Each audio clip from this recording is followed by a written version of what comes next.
I was wondering, what are your thoughts on self-worth, and you could share any stories that you have that help you improve your self-worth? Sure. Well, what the more and more self-development work I've done, I've been doing a lot of self-development for many years, and that's just reiterating what I believe, that voice in our head, and pretty much from my experience and the study that I've done of interviewing men and women, pretty much all of us have it. Um, and I believe it's basic primal survival. It's there for a reason, and it helps us survive. And it always looks for the worst. And as women, we call her the ideal woman. And my voice is just constant, like absolutely constant. And I've never done enough. I'm not perfect enough.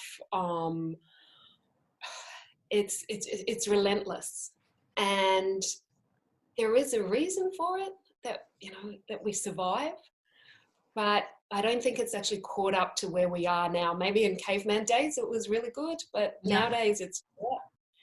And like, even preparing for this, I put one top on, I went, oh, that looks terrible, I can't wear that. So, and then I was like, well, they're not actually, people who are watching this aren't actually watching it to see what I'm wearing. And people will, make a judgment of what it is that I'm wearing. Exactly. Yes. But it's, what am I going to be comfortable in? And I'm really glad you could only see up here, because then I've got my cargo pants down here, cargo pants on. But there you go, I told you. So, like, its voice is so relentless, and it's going to be there all the time. And like, that's why we talk about imposter syndrome. Like, for me, in dating, waiting for the man to find out who I really am, because that voice is telling me constantly that I'm never enough, I'm not pretty enough, I'm not perfect enough, how messy my house is, if only I was that size 12. But I've been that size 12 and still not been happy. Right. So yeah, it's like, trust me, when I was doing Ironman, I had an amazing body, but I was so tired all the time, and it still didn't make me happy. But what I've noticed, the best that we can do is put that voice aside and realize it's not me. Yeah. And it really takes something, because there's days when I know for myself, like, I've had a few things happen in my family life lately that have been really challenging.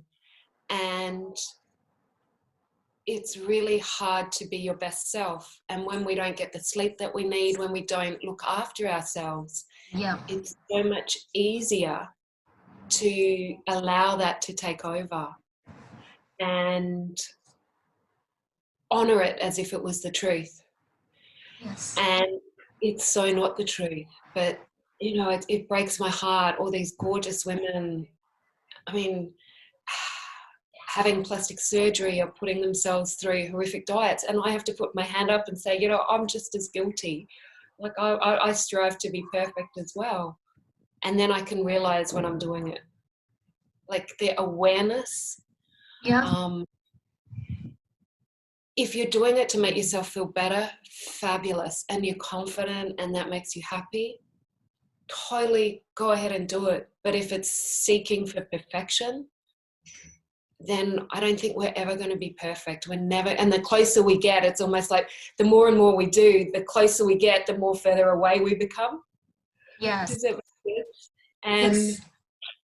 I know for myself in the past, and it still comes up, like when a relationship ends, or something's not going well, if only I was skinnier, if I was more perfect, if I was only skinnier, or if only my hair was better, it wasn't so frizzy, then he'd love me more.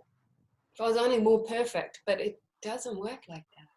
Yeah. It's that voice trying to derail us. Yes.